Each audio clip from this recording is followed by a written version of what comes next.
जैसा कि कल मैंने कहा था कि हम इस सवाल का सॉल्यूशन देखेंगे यानी हल देखेंगे। तो ये सवाल तो अंग्रेजी में और हिंदी में सभी लोग देख ही पा रहे हैं कई दिनों से, तो पढ़ने की मेरे को आवश्यकता नहीं है। लेकिन इस सवाल के बारे में सवाल से ज़्यादा ये समझना ज़्यादा आवश्यक है कि इस सवाल में जो तीन लोग हैं ए बी सी, इनकी एफिशिएंसी पर जोर दिया गया है, यानी इनकी कार्य क्षमता पर जोर दिया गया है। तो इसलिए ये बात समझना ज़रूरी है कि चाहे ए हो चाहे बी हो या सी हो, हर किसी व्यक्ति की किसी आदमी की कार्य क्षमता यानी एफिशिएंसी 100% ही होती है। लेकिन जब एक दूसरे के मुकाबले तुलनात्मक बात की जाती है तो उस परिप्रेक्ष्य में यहाँ पर 20% ज़्यादा 40% ज़्यादा जो शब्द दिखाई दे रहे हैं हमें, ये प्रयुक्त हो रहे हैं। तभी तो यहाँ पर कहा जा रहा है कि ए एक काम को 42 दिन में कर सकता है। तो यानी कि ए एक काम को 42 दिन में कर रहा है तो एक दिन में कितना करेगा? 1/42 काम करेगा। क्योंकि work done in unit time, यानी एक यूनिट टाइम की, यानी कि एक दिन में किया गया काम 1/42 ए की कार्य क्षमता है, जो कि किसके बराबर होगा? 100% के बराबर होगा। और बी चूंकि ए से 20% ज़्यादा है तो बी की कार्य क्षमता कितनी हो जाएगी? 120% हो जाएगी। तो 120% की जब हम वैल्यू निकालेंगे तो वो हमारी कितनी आ जाएगी? 1/42 इंटू 120/100।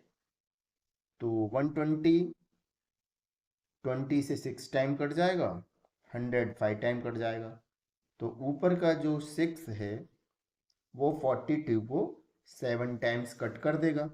ऐसा होने से 7 5 जा 35 हो जाएगा। तो बी की एफिशिएंसी कितनी हो जाएगी? 1/35 हो जाएगी। और ये 1/35 100% के बराबर हो जाएगी। अब चूंकि मैंने कहा पहले ही कि हर व्यक्ति की अपनी एफिशिएंसी 100% होती है, ठीक है। और उसी परिप्रेक्ष्य में सी की एफिशिएंसी 140% ऑफ 1/35 हो जाएगी, क्योंकि वो बी से 40% ज़्यादा है। जब बी 100% तो सी 140%।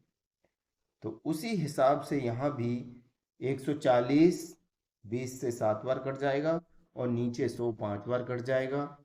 तो ऊपर के 7 से नीचे का 35 5 बार कट जाएगा और 5 गुणा 5 25 होता है। तो 1/25 कार्य क्षमता आ जाएगी सी की। इस प्रकार जो हमसे पूछा जा रहा है, पूछा गया है कि ए और सी मिलकर दोनों कितने दिन में इस काम को ख़त्म कर सकते हैं। तो ए की तो कार्य क्षमता 1/42 है और सी की 1/25 है। तो दोनों का वन डे वर्क कितना आ जाएगा? 1/42 प्लस 1/25। 42 और 25 का एलसीएम कितना आएगा? 1050। और 1050 को 42 से डिवाइड करेंगे और एक तरफ 25 से डिवाइड करेंगे, तो जो फिगर हमें मिलेंगी उनका ऊपर जोड़ने से सम 67 मिलेगा। तो दोनों की कंबाइंड एफिशिएंसी 67/1050 आ जाएगी। और एफिशिएंसी का उल्टा करने से हमें क्या मिल जाता है? टाइम मिल जाता है, समय मिल जाता है। तो 1050 डिवाइडेड बाई 67 इक्वल टू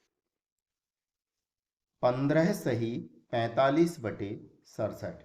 यानी ए और सी दोनों मिलकर इस काम को 15 सही 45/67 दिन में कर लेंगे।